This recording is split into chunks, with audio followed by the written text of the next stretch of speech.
Blog Talk Radio.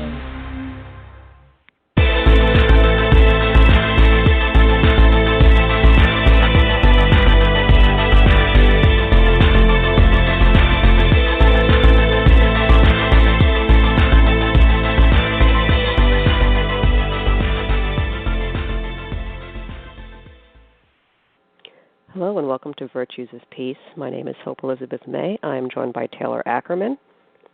Hello. Michael Buzzy. Hello, everyone. And Randy Olson. Hello.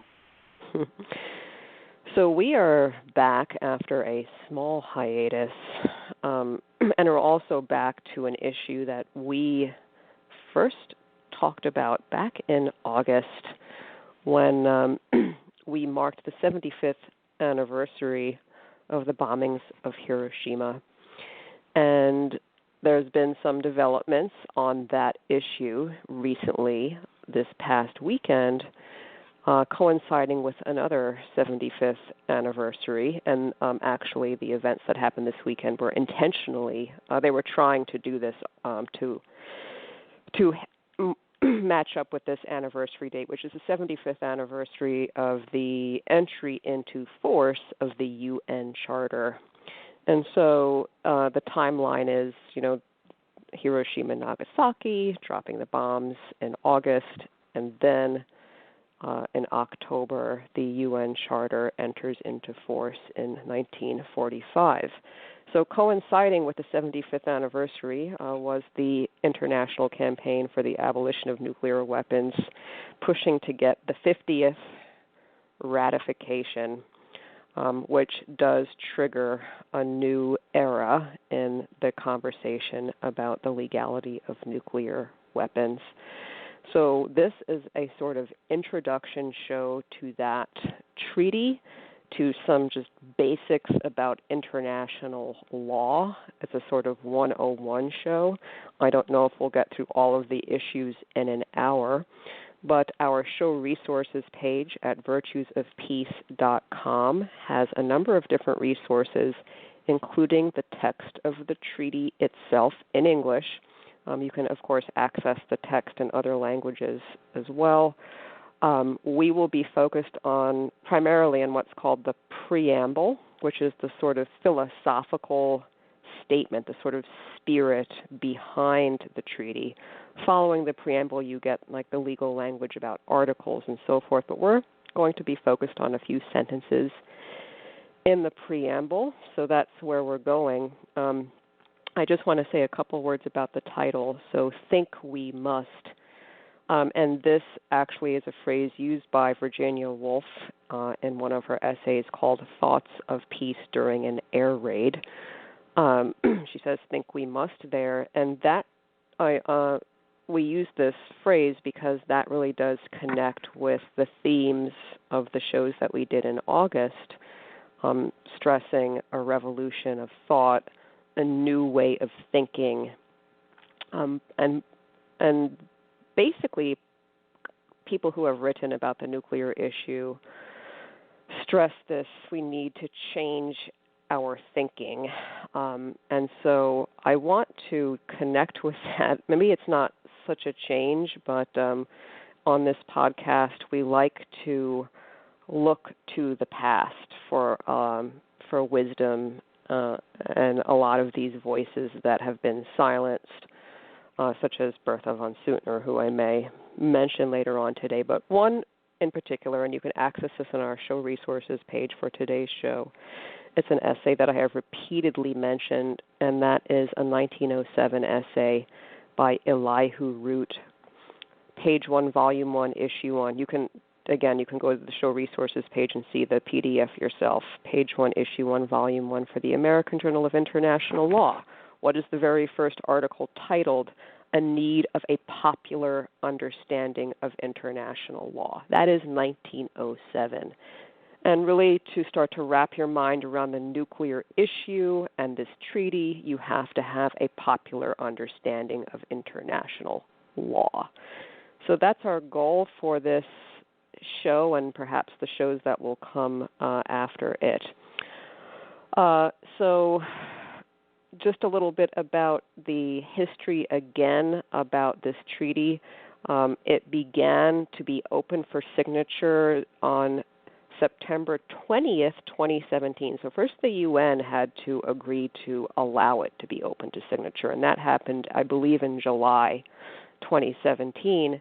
And then I think it's significant that it's open for signature September 20th because that coincides with the UN International Day of Peace, which was selected to coincide with the opening of the General Assembly session. So there's that connection. There are more than 50 signatories of the treaty, so the treaty needs 50 ratifications to, quote, enter into force or take effect. But I think there's some like 84 signatories, so not all of the signatories have ratified, and that means do what is legislatively necessary to make their national commitment binding law. So to begin the conversation, I'm going to play just this introductory clip. It's about a minute long, and it comes from a longer 25-minute discussion that you can access on our show resources page that aired on Al Jazeera. It's an excellent discussion, and we're going to be playing several clips from that longer discussion. So this is the first, and that will begin our discussion. It's about a minute long. Hello and welcome to the program. I'm Mohammed Jamjoom. It's been hailed as a new chapter for nuclear disarmament, but opposed by the world's major powers. A UN treaty banning nuclear weapons has now been ratified by 50 countries and will come into force next January. But none of the countries that have approved it actually have a nuclear arsenal, and no country that has one has approved the treaty. All this raises doubts about how much it can achieve. The UN Secretary General Antonio Guterres has called ratification the culmination of a worldwide movement to draw attention to the catastrophic humanitarian consequences of any use of nuclear weapons. It represents a meaningful commitment towards the total elimination of nuclear weapons, which remains the highest disarmament priority of the United Nations. We'll bring in our guests in a moment, but first, some background. It's formally called the Treaty on the Prohibition of Nuclear Weapons, and the UN opened it up for signatures in 2017. Countries signing up promised to never develop, test, produce, manufacture, otherwise acquire, possess, or stockpile nuclear weapons or other nuclear explosive devices. That commitment is legally binding, but critics say there's no real way to enforce it. And as we mentioned, none of the world's acknowledged nuclear powers have signed it. In fact, the U.S. government has spent the last several years trying to get some countries to withdraw their signatures. Okay, so that's the clip, and again, you can watch the entire discussion on our show resources page at virtuesofpeace.com. So we're just going to go around, and I should say, if you're listening to this and you want to call in with a question or an antidote, please, anecdote, not antidote, please call in to 516-387-1449. But Taylor, so reactions to that clip? Yeah, I think what really stood out to me is the fact that nuclear powers haven't signed on and the implications of that. So while they would all recognize sort of the humanitarian law principles of distinction and different necessity, I think that the fact that they refuse to sign on indicates that they're maybe not willing, in fact, to move towards de-escalation of their nuclear arsenal. Mm-hmm. Yeah, so that's, and that, we'll talk more about that later, but yeah, no, as I think he says, none of the signatories have nuclear arsenals, and no country which has a nuclear arsenal is a signatory. So that one wonders, what that means in terms of international law and the abolition of nuclear weapons. I think, it was the total elimination, and I'm going to come back to that quote by Antonio Guterres, who's the Secretary General of the UN. This, signals that the total elimination is the highest priority of the United Nations. So I plant that seed. Michael, reactions to the clip? Yeah, the international sort of diplomacy implications and that interaction really fascinated me. with that whole aspect. And to kind of go off what Taylor said, I think it was Beatrice Finn who was, I believe, one of the instrumental members in ICANN that helped to facilitate this treaty. She mentions in the furthering discussion that it's interesting that none of the nuclear-armed nations signed on to it, and a lot of the nations that are closely allied with these nuclear-armed nations signed on to it. And so it was a really interesting point by her that these nations that are known for espousing peace, Japan, South Korea, for example, are closely aligned with the United States, and they did not sign on to this treaty. So kind of exposing that double standard there, I thought was very fascinating, especially given Japan's history with the whole nuclear issue and them not signing on. It was interesting that sort of this overarching geopolitical aspect kind of overran that history. And all NATO members, except the Netherlands, did not sign it. They abstained. They just simply did not vote, except the Netherlands, who voted no for it. So, and I think when you look at another really interesting thing is when you look at the map of nations that did sign on, the one I've been seeing is like nations in gray did not sign on, and then nations colored in blue did vote yes. 122 of them, by the way. Most of them reside in the global south, which I think is fascinating as well, that you have this sort of geopolitical north-south divide with there are no nuclear-armed powered nations in the global south, so they would then have the most to lose from a nuclear exchange by the United States and Russia, the fallout, the utter collapse of human civilization and the economy. The radiation fallout would affect the north before it would affect the global south, so there's that dimension as well. Other interesting thing for me was South Africa and Kazakhstan both did vote yes on the treaty, and these were both formerly nuclear-armed nations who then gave them up, South Africa having developed them themselves, and then Kazakhstan having held nuclear weapons after the fall of the Soviet Union, and then went through the process of the non-Lugar threat cooperation effort to sort of then move the nuclear weapons away from them. So, yes, I absolutely I find it so fascinating. I love this stuff. And so, yeah, all those very interesting connections between, like, the political aspect of it I found very, very fascinating. Cool. And Randy? Well, I'm a little, I guess the word is disappointed that the nuclear weapon states can't even commit to the ideal of disarmament, because the treaty, it's like it doesn't unpack exactly how and when and where. It's like we're going to try, and we're going to talk about more like about what the actual treaty requires, and we're going to get into it. But all things considered, it's really disappointing that we've been talking about the obvious insanity of like mutual self-destruction through a nuclear war for like 70 years, and we're still not all on the same page. And I just don't understand. Like this, it seems like a supreme act of vanity to try to hold the position that like my country's sovereignty is more valuable than the entire human race. Like somehow we can't get over that bridge, and it's disappointing. So I mean, we'll go into it more, but that's my initial reaction. Yeah, from what I understand, I mean, this treaty, the United States and other allies of the United States. The United States is not the only country that's been critical of this treaty. Philosophically, is more attached to the non-proliferation treaty, and they see that as like that's what we should be focused on. We don't need another treaty. We have this architecture, the non-proliferation treaty, and let's not complicate things and introduce this other thing.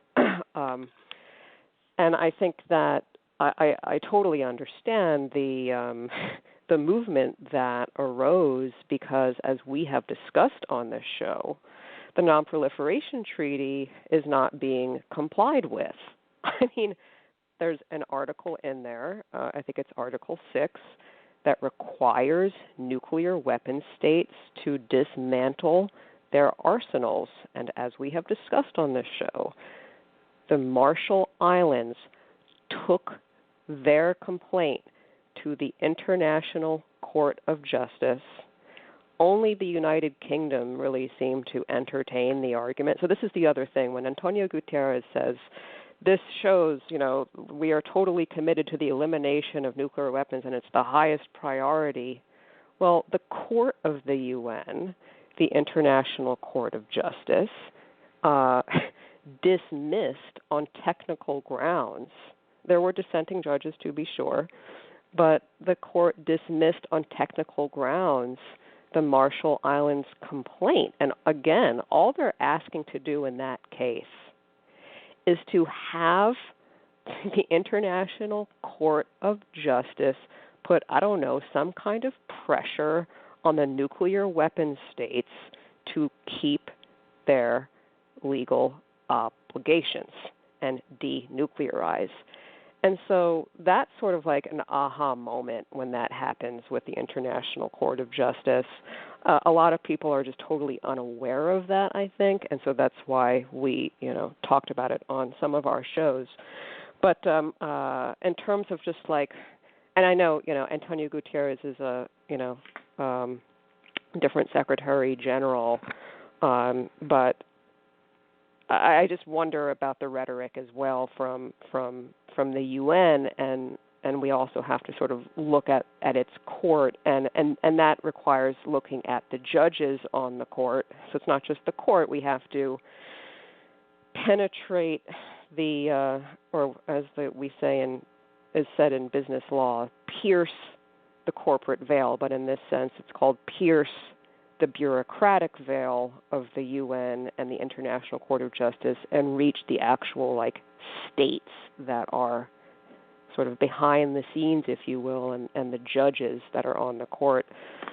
And so, again, if you're listening and you have a question, you can call in at 516-387-1449. We'll play more clips from that very useful Al Jazeera discussion, but we want to go into the preamble of the Treaty for the Prohibition of Nuclear Weapons, also called the TPNW. And so, Taylor, you had a specific provision that you wanted to discuss. Can you read that and then sort of say why it impacted you? Yes. So it says one of the provisions say, considering that any use of nuclear weapons would be contrary to the rules of international law applicable in armed conflict, in particular, the principles and rules of international humanitarian law. So for me, one of the most disappointing ICJ cases, in addition to the Marshall Islands case, was the advisory opinion on legality of the threat or use of nuclear weapons, which the court rendered in 1996. And although it recognized there were these principles in international humanitarian law, which I mentioned earlier, of proportionality, which means that which we've discussed previously in the show, means that the response has to be proportional of an armed attack. The principle of military necessity, which means that it has to be necessary. You can't cause unnecessary suffering. And the principle of distinction, which is the states and armed groups must distinguish between civilians and combatants. You can't just put out a weapon and you're not sure, you're not even trying to avoid civilians. So the court basically said that while it had a hard time seeing situations where nuclear weapons would be lawful under these principles, they couldn't decide if it was lawful or not in, quote, an extreme circumstance of self-defense in which the very survival of a state would be at stake. And I feel like this preamble clause really kind of rebukes that idea by saying that it's contrary to the rules of international law, period. Because I think to most people, it's very clear that nuclear weapons cannot be proportional or to any other form of armed attack, but more importantly that it cannot distinguish between civilians and combatants. And quite frankly, it runs against every principle of humanity and decency and human dignity that we've sort of tried to establish in our international humanitarian law system. So I think that the states in this situation were really trying to rebuke that sort of exceptional carve-out that exists in the advisory opinion. Cool. And just for our listeners, you use the abbreviation ICJ. And if you're not aware of what that means International Court of Justice. That is the court of the UN. It's located in The Hague, in the Peace Palace, and the Peace Palace was there long before the ICJ was there. So cool. I have some comments to that, but let's, Michael. About my section of the preamble? Please. Yes. Yeah. So the section that really caught my attention and had a deep impact on me was mindful of the unacceptable suffering of and harm caused to the victims of the use of nuclear weapons. And then in parentheses it has hibakusha, which is a Japanese term for individuals who survived nuclear bombing at Hiroshima and Nagasaki. And then it continues, as well as those affected by the testing of nuclear weapons. And this one, for me, was twofold. In that it really, so first, mindfulness. I saw this as very individualistic to all people around the world, that you have to hold within yourself a great deal of empathy and compassion for those who have greatly suffered at the hands of nuclear weapons, those who survived the attacks on Hiroshima and Nagasaki in August of 1945, and then in the other section of the preamble, when it says those affected by testings, my mind immediately goes to the people of the Marshall Islands and elsewhere who are still to this day dealing with the fallout and radiation effects of the tests that happened conducted by the United States in the 1950s and so on. And so a quote that came to me as well from Thomas Nagel's The Possibility of Altruism says, "You are one person among others equally real," which I thought also tied well into the mindfulness aspect, is that this, regardless of, national, international sort of organizations, that you as an individual must be able to feel empathy and recognize the absolute horror and destruction caused by these weapons and want to completely, within the fiber of your being, never want another individual to experience the horrors of these weapons again. And I think that's why seeking the knowledge of the hibakusha and individuals who survive these testings and their life experience is so crucial.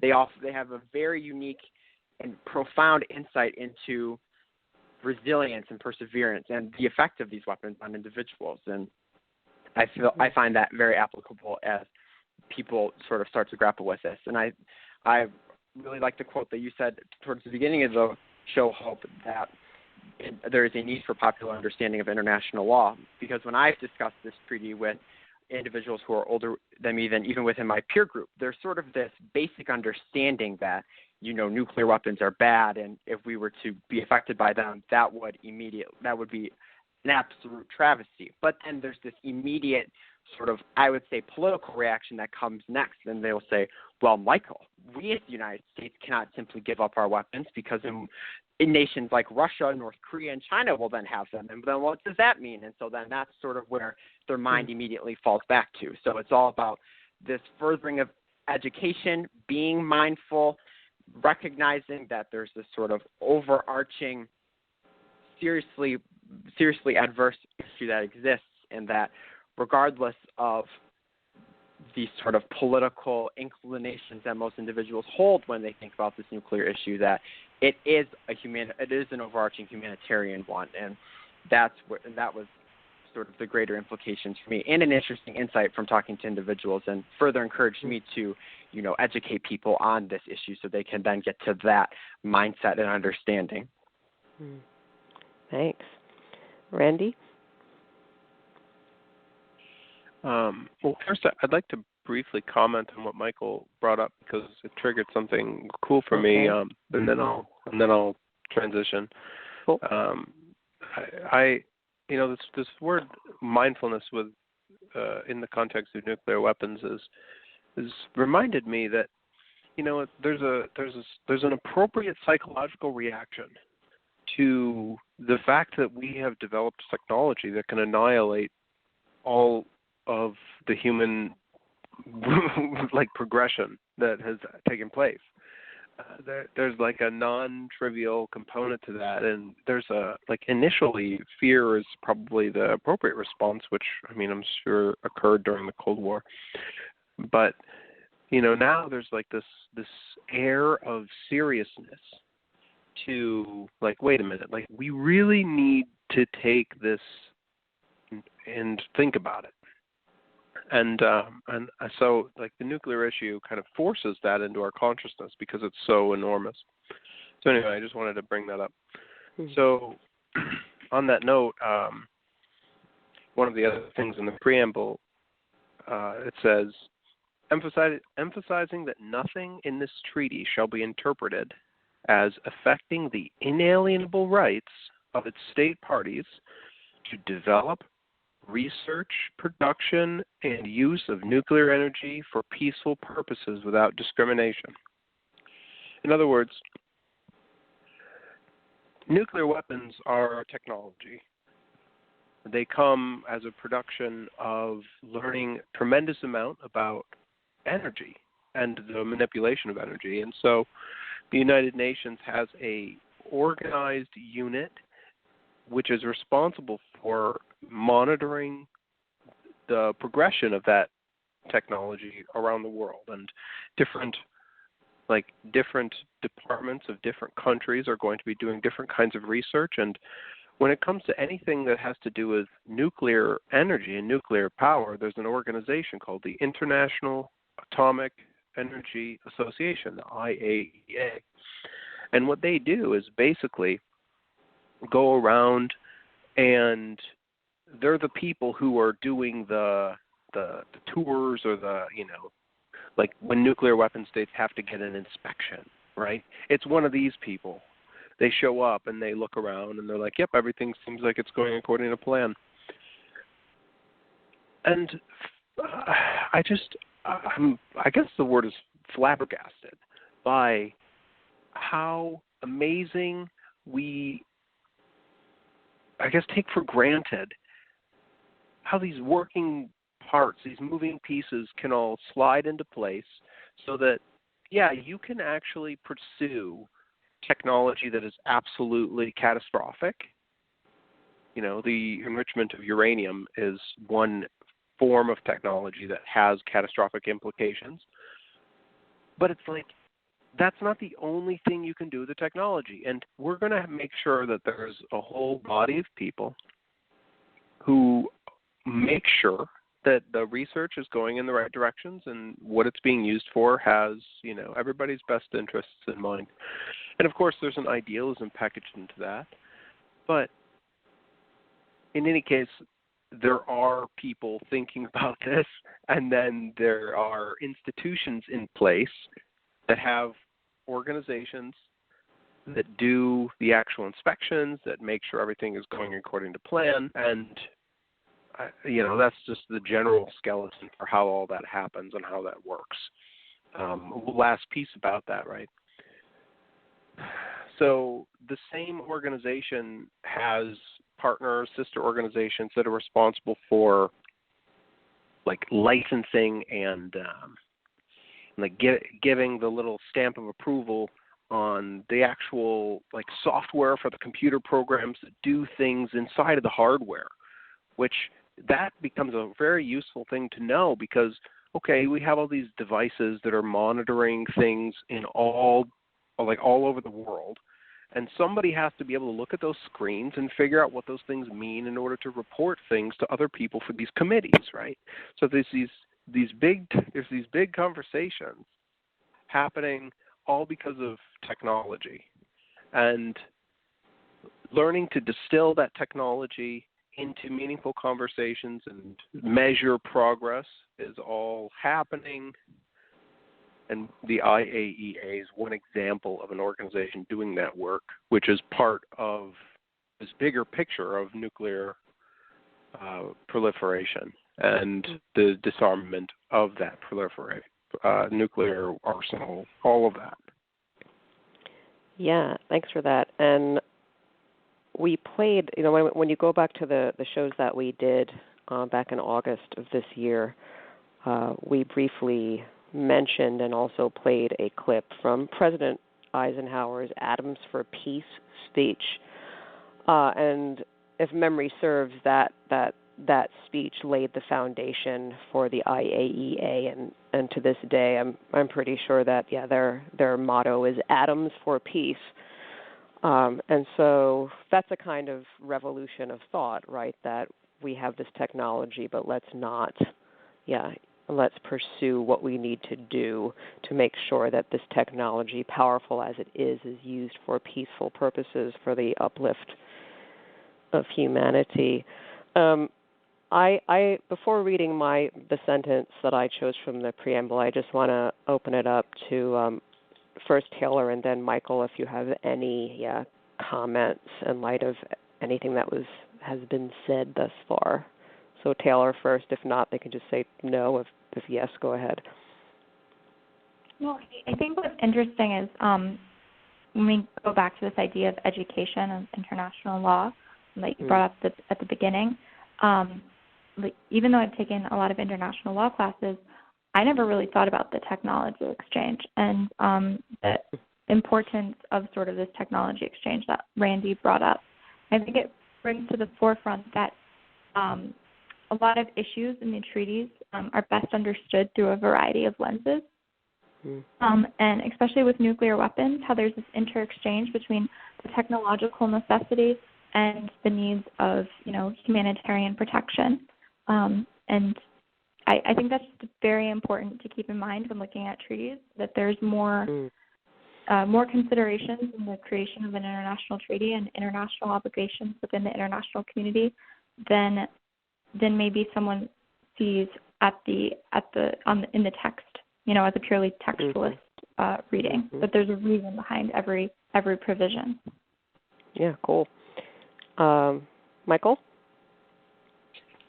Yeah, for me it was twofold. I completely echo the sentiments of Taylor that this education in international law is paramount. It was something, I'll admit, I was mostly ignorant of for the majority of my lifetime until just recently, and that involves a great deal of work on myself, but then also seeking out individuals who are here to enlighten me, which I consider the three of you to be amongst them, so I'm very fortunate of that. And I thought Randy's point about the technology was also very profound, that in a way nuclear technology is at the forefront of our cutting-edge technology currently, and it is being used to power our next wave of rovers to Mars, and it'll be the thing that helps us to, further our development of the world and, expanding our human civilization out into the stars. And sort of education with that component to realize that weapons in a sense are not needed with this technology, and then sort of changing the view on that, like Taylor said, seeing it through many different lenses, and then spinning that in a way to see the technology as an advancement mechanism that is used in a positive way instead of in a very destructive, human race annihilating way, but to be used in a positive way that would continue to further the betterment of the whole of humanity. I found that to be very interesting. Thanks. And I have many thoughts that I'll try to bring together in one thread. But one of the shows that we did back in August, we spent some time looking at the Russell Einstein Manifesto. That's 1955, and that sort of again is this. It's a shift in thinking about the responsibility of scientists and people who are making this technology. So I want to, sort of connect this discussion back to that earlier moment in 1955. I want to connect it to Pugwash, and the Pugwash conferences, because that manifesto calls for conferences to happen and dialogue to happen amongst scientists where they start to talk about their duties as scientists to humanity. And the Einstein Manifesto also calls for the peaceful resolution of disputes, which we see, of course, called for earlier. The sentence that I picked up out from the preamble also relates to this issue of technology, and it says, cognizant that the catastrophic consequences of nuclear weapons have a disproportionate impact on women and girls, including as a result of ionizing radiation. I did not know until I read that sentence in the preamble that was the case. And on our show resources page, there is a website on the Gender and Radiation Impact Project. And so, again, this is another dimension of technology and how ionizing radiation actually disproportionately harms women, and that the risk of cancer coming from ionizing radiation is increased for women, is higher for women than it is for men. So there's a website on that, genderandradiation.org. It's on our show resources page. Check out that project. And lastly, we have a caller, and I'll get to the call in a moment. So I just wanted to make one more point about Taylor's sentence from the preamble, which stressed, contrary to the rules of international law, and in particular the rules of international humanitarian law. And Taylor, in your gloss on that sentence, you talked about the rules of humanitarian law and how these weapons so obviously seem to violate the principles of humanitarian law, like proportionality, discrimination, necessity, etc. And thinking about this, sort of beneath all of that is a provision of military law and humanitarian law, which I've drawn attention to in our shows that we did with Charlie Hanley on the No Gun Re massacre, and just the permissibility of what's called collateral damage. I find contrary to the principles of humanitarian law, to ideals of like dignity and these things that we claim to stand for. And I think that if we do really care about, one innocent life and so forth, that we really need to rethink the legality of collateral damage. I think that because you can't target civilians intentionally. That's a no-no. But if the goal, I've said this before in our earlier shows, if the goal is worthy enough, and what would that be? Like, I don't know, we destroy 1,000 nuclear warheads somewhere. And yes, we'll have to use a nuclear warhead to do it. And yes, but the proportional gain outweighs the loss of life, the collateral damage. And I just have a problem with that way of thinking. And I think that I don't know how to think about it totally, but I think that when we're talking about a revolution of thought and a new way of thinking, it has to include another look at collateral damage. I'm going to take a call here. So, caller, are you there? Oh, yes, I'm here. Hello. Hi. Who are you, and where are you calling from? My name's Michelle Powers. I'm a student here at CMU. I'm calling from the warmth of my bedroom because it's cold outside today. Cool. Did you have a question or comment? I did have kind of like a question. So first of all, I like that this is kind of like a 101 podcast, or like this episode, because I definitely don't know much about all this. So I appreciate that you're kind of like breaking it down and doing it simply so that people like me can understand. But I was just kind of wondering, like, what other kinds of things and like issues and stuff are wrapped up? I guess it kind of goes back to a little bit we were talking about, or I guess what you guys were talking about earlier. But like wrapped up in the importance of keeping the nuclear weapons, because it seems, if I understood correctly, it seems like even the language that they've been using in like the preamble and just like in general, like in a lot of the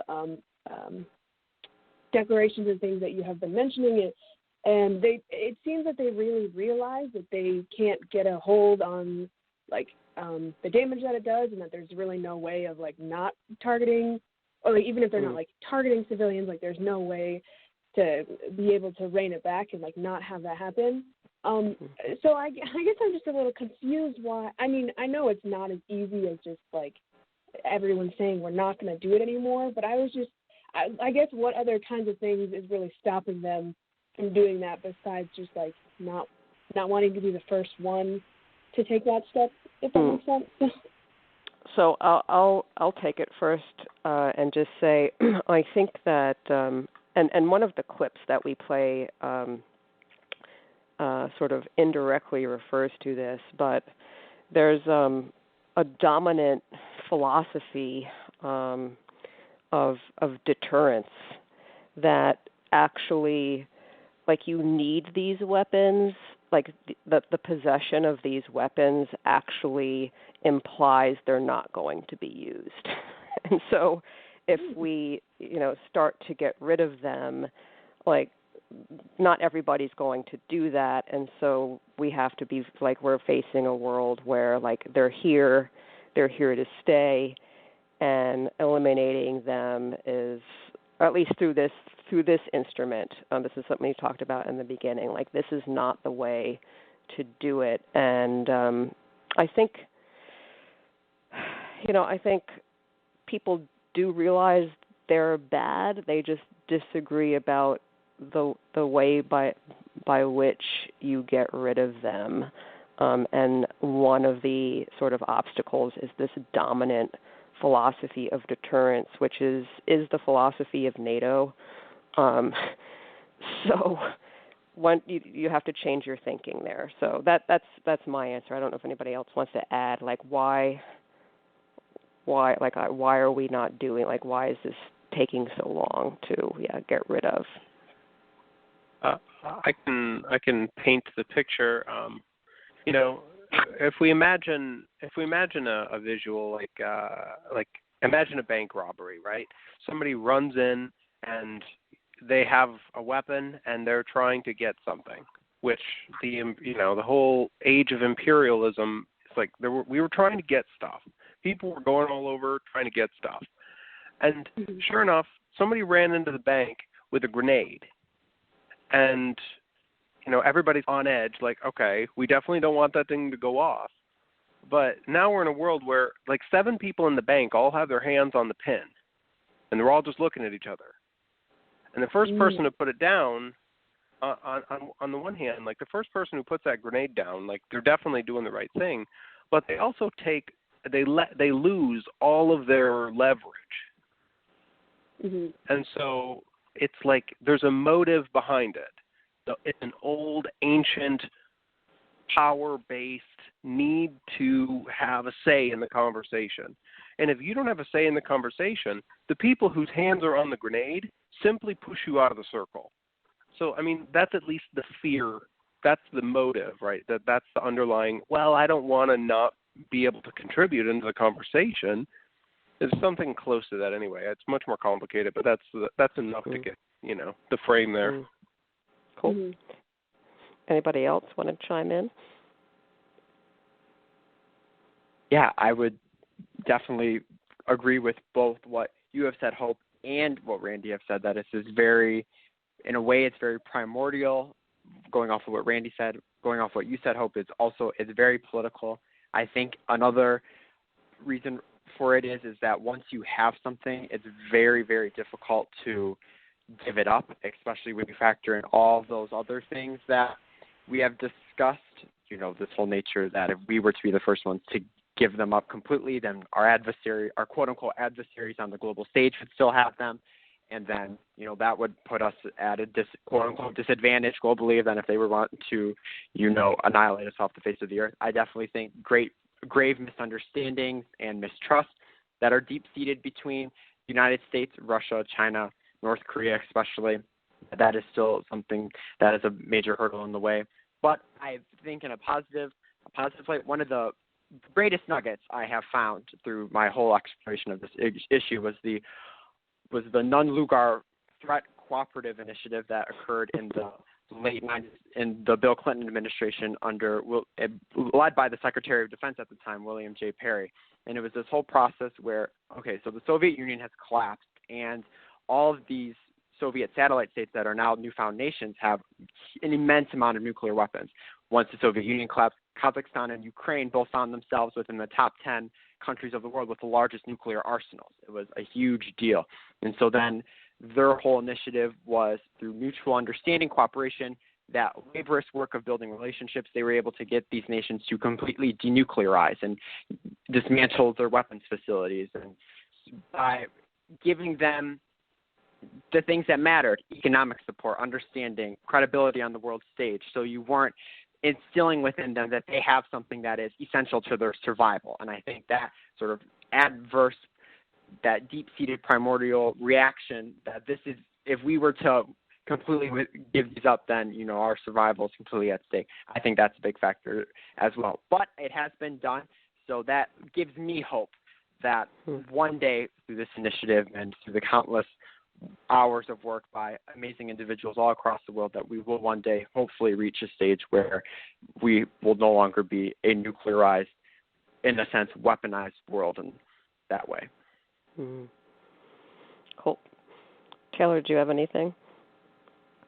Yeah, I think we've covered sort of the areas of the arguments for, you know, deterrence and sort of game theory type arguments. And really the root of it is a lack of trust. And I think viewing each other as humans, and it sort of highlights the problems of extreme patriotism and nationalism at the risk of humanity. Like, you're so afraid of your country being harmed that you're willing to destroy the entire world, or have the risk of it by it existing. Because the mere existence of the nuclear weapons, the problem with, you know, even if you don't use it, is it's ready to use, and that any sort of political upheaval could cause a nuclear war.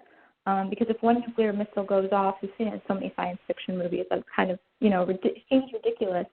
But I remember years ago going to this event, and they were speaking about all these different occurrences where nuclear security was at risk. And this includes nuclear power plants for sure. But it's quite frightening, the idea that, you know, it exists, so it's a temptation for, you know, terrorist hackers, but also for politicians. And, I mean, I don't want to get too political in the U.S., but, you know, you never know. A country might seem like it's, you know, politically secure, but when you look at, you know, what's happened across the world, you know, there are authoritarian and more attack-minded individuals who might be more at risk of using nuclear weapons. So that I just want to throw in a reason for getting rid of them entirely, even though there's this fear of deterrence or lack of deterrence. Cool. And I think I mentioned this movie back on our August shows, and I think it's in 1983, a movie called War Games with Matthew Broderick, which is like a sort of classic, like accidental nuclear war. So in addition to like the erratic intentional behavior that we may see taken by leaders, there's also this like, these systems are in place where there's like a mistake, and this mistake could lead to, accidentally, World War III. So there's that aspect as well. It's just like this very dangerous, very, very precarious situation that we find ourselves in. So Michelle, I don't know if we've answered your question. Do you have any, sort of follow-up questions or anything else? No, that was great. Thank you. I appreciate it. Yeah, well, thank you you're welcome to, stay online or hang up if that's easier for you, but we're going to continue with the outline, and we really appreciate you calling in. Of course. Okay. So I'm going to play another clip from this Al Jazeera 25-minute long discussion that we began with, and this is a clip from Beatrice Finn. I think it was Michael, you mentioned her. She's sort of like, the leader of the international campaign for the abolition of nuclear weapons. So it's about a 2-minute clip, and this will get us into a different dialogue. Beatrice, all the countries that have ratified the treaty are bound by its requirements. How is it going to be enforced? Well, I mean, international law is like that. It doesn't work. There's no world police that can come and put you in prison if you violate it. But and that gives international law sometimes an unfair reputation of not being meaningful. But we do see that these kind of treaties do constrain governments, they do shift behaviors, and they work. Not flawlessly, of course. No law works flawlessly, but they do work. And we see that based on the conventions that have banned other weapons, like the bioweapons conventions, like the chemical weapons, landmines, cluster munitions. And for many of those, it has even impacted countries that not joined the treaty or didn't participate in negotiations. We've seen, for example, the US, China, Russia shift their behavior when it comes to landmines. They did not join that treaty. We've seen them shift behavior when it comes to cluster bombs. They have not joined that treaty either. So I think we can see that this treaty, whether or not these countries will join, and we do think that eventually more countries, nuclear allied states, states with U.S. nuclear weapons on their territory, and eventually nuclear armed states will join this treaty. But in the meantime, it will also hopefully shift their behavior, lead to more pressure on reduction, like New START treaties, the CTBT coming into force, and other steps. And I think we'd also give, much more political pressure on these countries. It took China and France almost 20 years to sign up to the treaty stopping proliferation of nuclear weapons, the Nuclear Non-Proliferation Treaty. And we believe that they will go faster with this one. So it's Beatrice Finn from this longer clip on our show resources page at virtuesofpeace.com. So, Taylor, any reactions to that clip? I have so many, but I'll narrow it to a few. So I think there's so much criticism of international law in the area of enforcement and questions of how to enforce. And I don't think people understand how powerful actually the political enforcement can be. And while there are certainly times where it doesn't occur, those are more often exceptions. By setting norms, naturally, people or entities in society are going to follow through with those norms because of social pressures and internal normalization domestically, and pressure from being called out if they violate it. It's like, you might not get in trouble from your friends if you, in terms of people might not, give you ramifications if you're late, but if you're shamed for being late, you're not going to be late as much. I mean, that seems very minor in comparison, but I think it's sort of the same principle of just being able to call out a country for misbehaving and not following through with their commitments is a powerful tool. And being able to have this piece of paper and say, this is what you committed to, has ramifications for the country geopolitically on the international stage for its reputation, but also for its reputation internally. People don't like to hear that their politicians are violating international norms and human rights and humanitarian law. So I think that the political accountability is really important for enforcement. Cool. Michael? Yeah, when I was discussing this treaty with my peers and other individuals, after their knee-jerk political reactions, you sort of enlighten them as to what this means, and then just like Beatrice had said, or the commentator had said to her, what's the enforcement mechanism? They naturally asked that as well. Like, well, if there's no global police that are going to throw you in prison for violating this, then what's the point of even, signing up to one of these treaties? But I think Taylor spelled it out perfectly, that it is this whole norm setting that is so essential, and internationally and domestically within nations as well. And it sort of is that it's very interesting how you can distill this down, this social interaction, down to even elementary school playgrounds. That if all of the individuals in your peer group are following one norm and you're not, that's going to make you an outsider and ostracized. And it's knee-jerk human nature to not want to feel that way. And so, and a decent amount of nations have signed this, 84 so far, 50 ratifications, and even in that Al Jazeera clip, Beatrice said we're not stopping here. We plan on getting more and more to ratify this and to sign on to it, which is huge. And I think as that expands to hopefully all 122 who voted in favor for it, that'll put immense pressure on these nuclear states, including the United States, who have not signed up to it. And then that can sort of serve as the beginning catalyst to influence their behavior in a positive direction and get them to discuss with each other and start to abide by these international agreements. Cool. Thank you. Randy? Well, I appreciate the conversation about enforcement because it drives towards the key issue for me. And, whether or not there's actually, like a big UN police force that can enforce something to happen isn't really the issue. As far as I can tell, the enforcement does, in fact, as Taylor brought up, come from like a internal pressure built around something very specific. And so in order to do that, I have to build a structure. So one of the things it's really useful to remember is that they're like all nuclear weapons are not hydrogen bombs, right? There's a lot of different nuclear weapons. And when a treaty that's trying to eliminate nuclear weapons is around, what it's really doing is trying to create an attitude that abolishes the conflict completely. Because if there's nuclear landmines and nuclear torpedoes and nuclear land-to-air missiles, because all those exist, if those are not on the table, and those are the main kinds of weapons that everybody's equipped with, then war stops being a reasonable strategy. And I think that the long-term goal is packaged into the nuclear conversation. And that, to me, is where enforcement meets idealism in a useful way.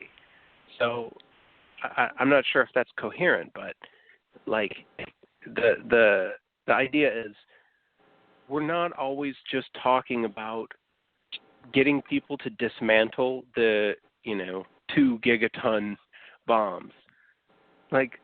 Those aren't the key issue all of the time.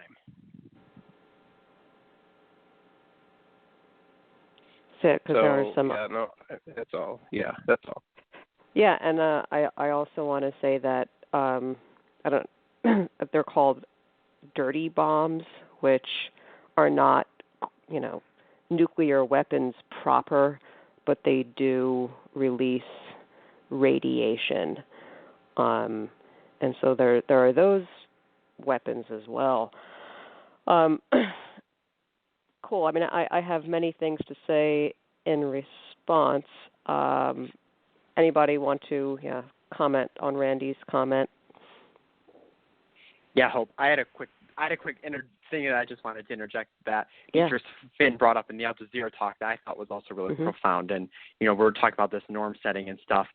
And a really, I thought, insightful point that she made was that regimes of nations change. So, the current Trump administration, one day, whether it's on January 20th of 2021 or in 2024, that regime will change and a new administration will come in. Same, Vladimir Putin will not be in Russia forever. Xi Jinping will not be in Beijing and China forever. And so she was mentioning it in the context of Germany, that they have a big national election coming up as well, and that many of the individuals running are for this treaty on the prohibition of nuclear weapons. And so that whole norm setting at a domestic and international level will impact those who will one day be running the nations who have not signed onto it yet. And when they eventually are able to be in a position of power, they will then already have that mindset and I'll move their nation forward to sign up for those international agreements. So I thought that was a really important thing to keep in mind, that it's very easy to see, our current political situation internationally and domestically as stagnant, but it is fluid and it will one day change in that direction. And that norm setting part now is a really important component of that. Yeah, cool. So norms, of course, have to be transmitted and then remembered. And, I just go back, as I always do, to the 1899 Hague Peace Conference, which it's like that court, which still exists, the Permanent Court of Arbitration. The treaty that sets that court up has a provision, I think it's Article 26, that says if you see that two states are about to go to war, then the signatories need to remind them that this court exists, that there's like this other process. And I worry, like, yes, because there is this fluidity, there's also a risk that these norms are not transmitted, they're not remembered. And I think that I predict that what we will see, like, first of all, a lot of people aren't even aware that this treaty happened. I asked my students, no, they had not heard. This did not come across their feeds and so forth. And I think what may happen is just like a lot of silencing about this, number one, and number two, there's going to be the argument made that the non-proliferation treaty is like the way to go.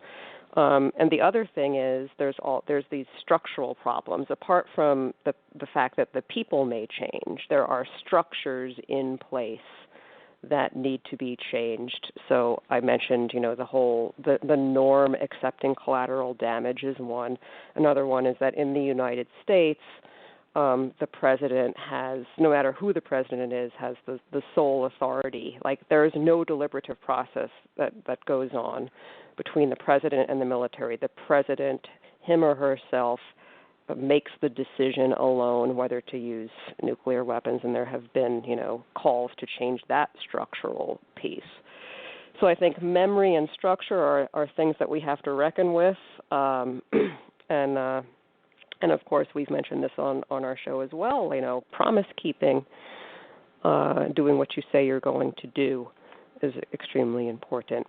So connected to all this is our last clip that we will play from the brilliant Shahil Shah, and he's also another contributor in the discussion at the Al Jazeera show that we've been pulling clips from, and so this is also about 2 minutes.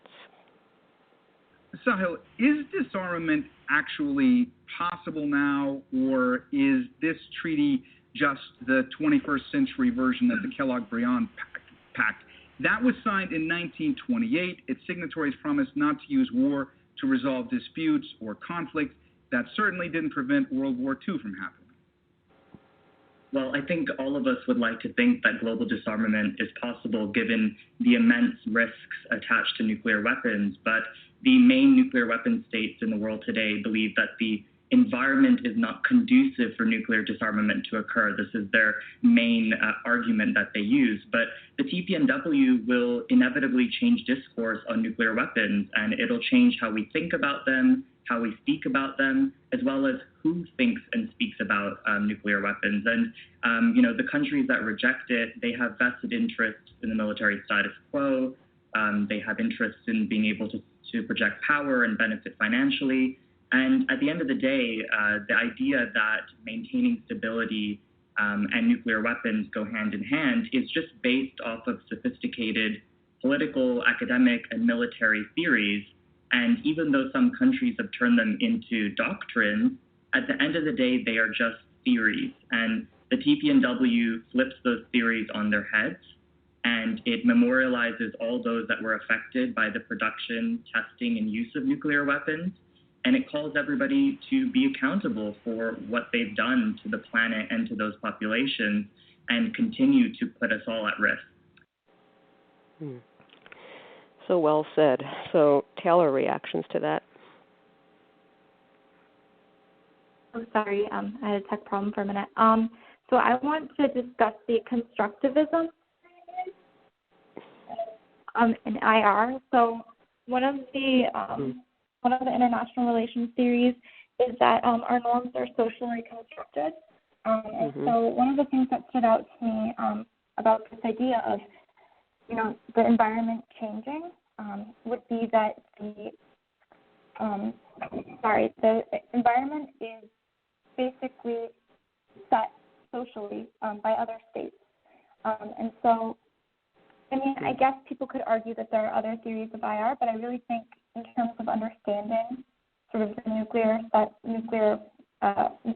environment, I guess people might call it today, we have to look at it from a multi-layered perspective of fluidity. So while we were talking about norm setting, we're changing the norms, and as we change our social environment, states are bound to change their behavior.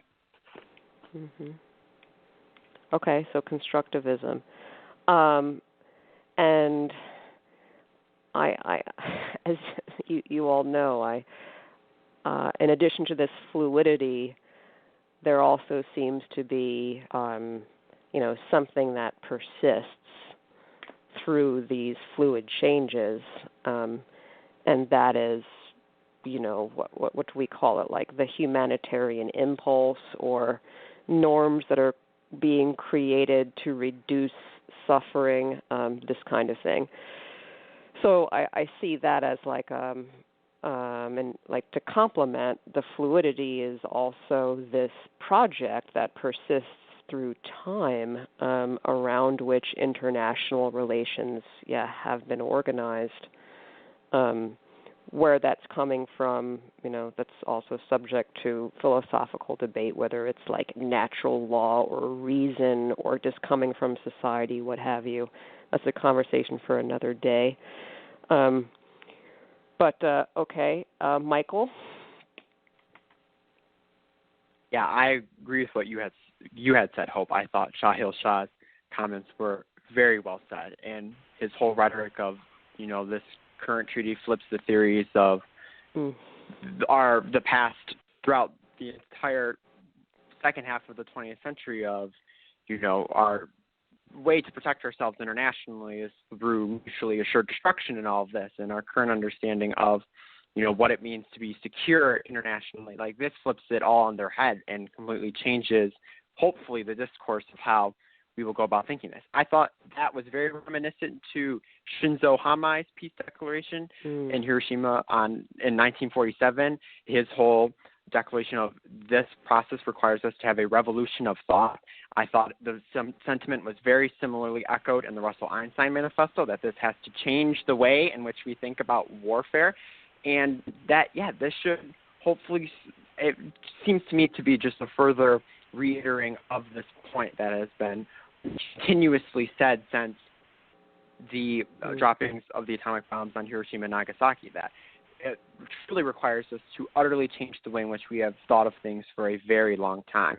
And this even applies to our national leaders as well. Hope you're talking about the whole doctrine of presidential sole authority, which came about under Harry Truman as this that is the president and the president alone that has the sole authorization to use nuclear weapons. His whole creation of that is an interesting story, where the generals were sort of pushing as nuclear weapons to be used again, and then after he sort of came to terms with the truly horrific realities of the bombings of Hiroshima and Nagasaki, that they were not military targets, that they were mainly civilian cities, and many, many innocent individuals died, that, he thought it best to secure it under himself. But now that we have and that was in 1945, so look how far this whole revolution of thought is still occurring 75 years later, where that is in itself a doctrine and a theory that needs to be changed.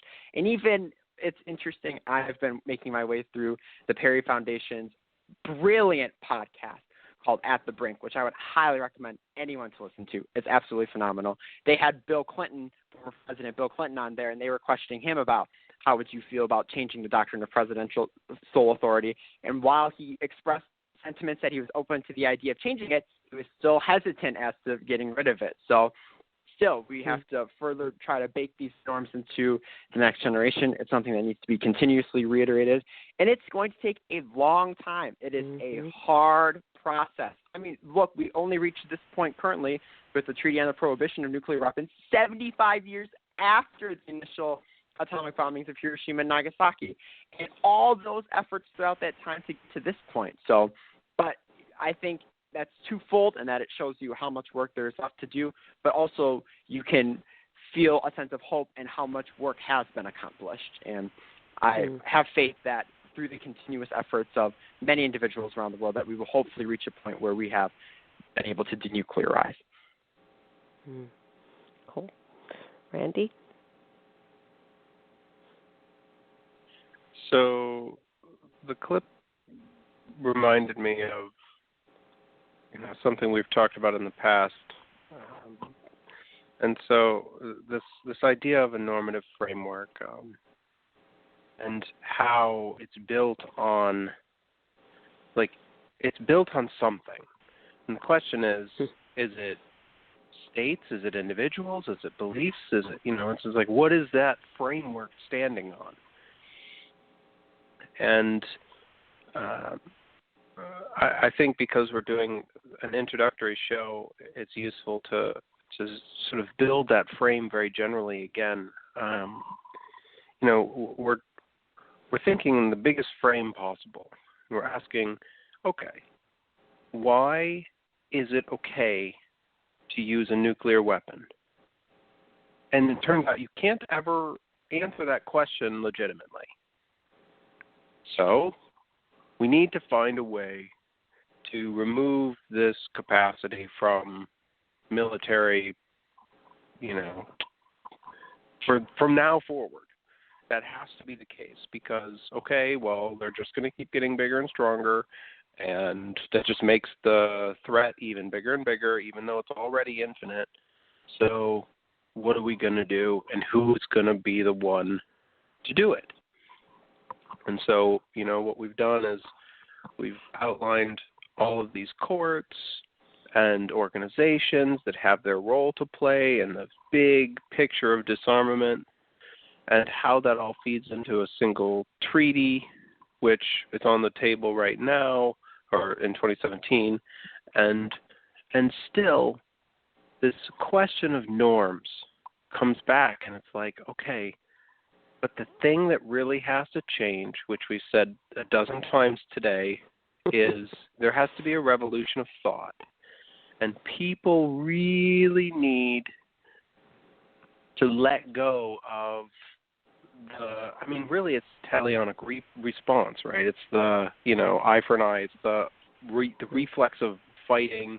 All of that at the heart of the issue needs to be what changes.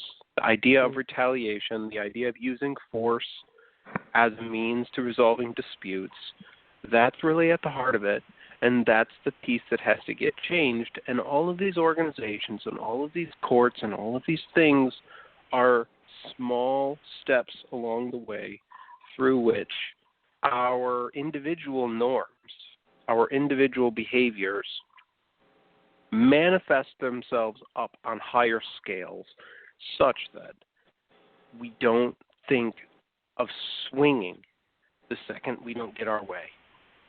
Mm-hmm. And I really hope it moves towards that a little faster, but I don't know what the appropriate pace would be. So, cool. Well, we've been going for over an hour, and I will, try to wind things down by following up on that comment and closing, or at least trying to close, with once again Bertha von Suttner.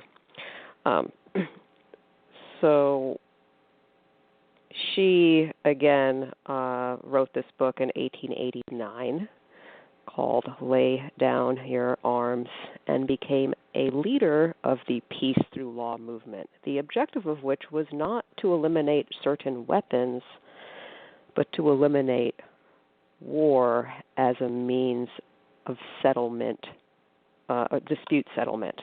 Okay, so the whole movement is not focused on specific weapons, but the whole game itself. And she famously, took issue with people who were focused on specific weapons, and in particular, Henry Dunant, who was trying to, as she puts it, humanize war through the First Geneva Convention. I have been having translated for the first time in English her diary from the 1899 Hague Peace Conference, and she says something really interesting there. I'm going to quote it, and then we'll just go around and close out this conversation. She says, "The preoccupation with the humanization of war is too often seen as the first task, or at least a useful side task, of the peace movement, and the dichotomy of the two efforts is overlooked. The peace movement which created the current conference, aims at securing the peace and has nothing to do with the regulation of war. Imagine there had been a Congress to free slaves. Would there have been the need for another convention to discuss the treatment of Negroes or about the number of lashes they are to be given if they appear lazy during the work in a sugar plantation, or a movement against the laws of torture? Would the agreement to ensure that the oil to be dipped into the ears is only heated to 30 degrees instead of to boiling point, would that be a step on the way to the goal? Or wouldn't it be more a holding on to a path they were trying to leave? And she goes on. And I just want to draw attention to that. The Hibakusha message is one of abolition of war entirely. This was the original aim of the 1899 Hague Peace Conference. And Bertha is there reminding us that, like, that's the sort of goal.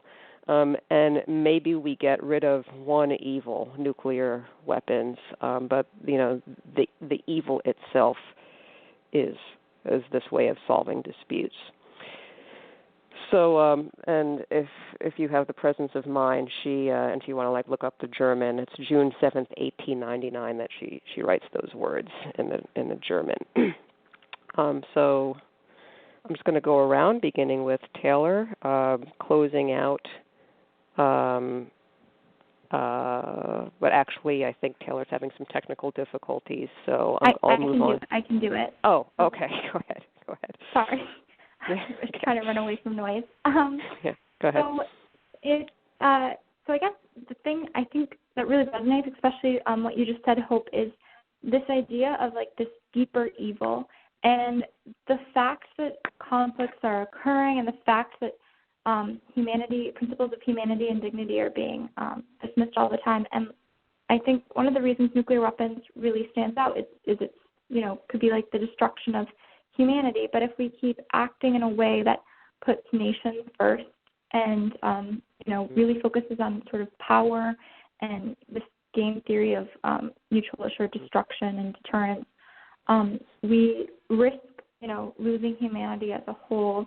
And really devolving into a really conflict-oriented world, which we kind of already are at. But I think the protections of international humanitarian law and different treaties really protect us from just living in complete chaos.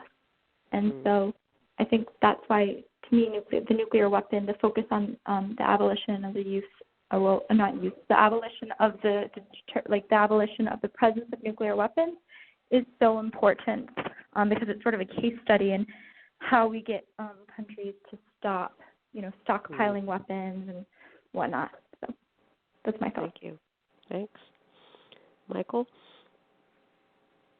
Yes, I would like to close with a quote from Setsuko Turlow's speech in Oslo, Norway, when she was with Beatrice Finn and ICANN as they accepted their Nobel Peace Prize. She's a Hibakusha who survived the atomic bombing at age 13 in Hiroshima, and she had this to say at the conference when she was accepting the Nobel Peace Prize with ICANN. She says, "When I was just a 13-year-old girl trapped in the smoldering rubble, I kept pushing. I kept moving toward the light, and I survived. Our light now is a banned treaty. To all in the hall and all listening around the world, I repeat those words I heard in the ruins of Hiroshima. Don't give up. Keep pushing. Keep moving. See the light. Crawl toward it." On the 7th of July this year, which was 2017, I was overwhelmed with joy when the great majority of the world's nations, 122 of them, voted to adopt the Treaty on the Prohibition of Nuclear Weapons. Having witnessed humanity at its worst, I witnessed that day humanity at its best. And that truly instills with me a sense of hope, also a great drive to continue to work, that through perseverance, an immense amount of education, ensuring yourself with a great sense of fortitude, allowing yourself to be vulnerable and open to others' pain, sympathizing and empathizing with individuals from around the world, that through this process we will one day hopefully be able to live in a world free of the shadow of utter human annihilation at the hands of nuclear weapons. That is where I end my contribution to this amazing conversation. Thanks. Randy? Now, it's something we've talked about many times, that peace begins in the small places close to home, as Eleanor Roosevelt. And one of the things that I want to stress as we close is we have to make these norms, these big, wide-scale international norms, part of our own lives. And the idea really has to boil down to using something approaching arbitration to solve our own disputes, and use something approaching sympathetic empathy in order to, deal with our neighbors and deal with our fellow man. So I really think that in one of the early shows we talked about the 7 rules of harmony, and the final one is to do some small act of peace every day, which serves the greater cause. I'm paraphrasing, and it's really like if we really want to make this come into the world, we have to make it real in our own lives. So how can we begin to smooth our own edges so that we're not quite so sharp when people come to us with the disputes? We don't immediately think of stabbing them, or in this case, blowing them up. Like there has to be another way, and it always starts with the individual, as far as I'm concerned. Mm-hmm. Thanks for that. And I'll just end again with Bertha von Suttner and just remind everyone that, yes, ICANN won the Nobel Peace Prize in 2017. Ms. Thurlow and Ms. Finn give speeches in acceptance of the Nobel Peace Prize. And the Nobel Peace Prize can be directly traced to Bertha von Suttner, who was the first woman to win the Nobel Peace Prize, and for whom Nobel created the prize. He was in love with her. He was leaving all of these prizes, Nobel Prize for chemistry, Nobel Prize for this, Nobel Prize for that. And she said, do something for the peace movement. Give some money to that. Leave some money to that. And so that is where the Nobel Peace Prize comes from. And so all recipients have, this debt to know the lineage that they are in. And again, that whole, the first Nobel Peace Prize is 1901. And the first person to get the Nobel Peace Prize is Henry Dunant. I think he shares it with someone else. But this goes back to this pre-World War I history, this effort that we have been working on way before Hiroshima nuclear weapons, and this optimism that, Michael, you expressed, that you transmitted. Ms. Thurlow's optimism is absolutely expressed by the peace activists working on behalf of the abolition of war, that is providing states with another process, that's all. And then remembering to use that process is something that we have a difficult time doing. So that is why we're here. We all try to remember it for ourselves as individuals, because that is extremely important, to echo what Randy said. And hopefully to send out some of this information to you all. You have been listening to Virtues of Peace, and hopefully we will be back next week. Have a great evening or morning, afternoon, wherever you are. Goodbye.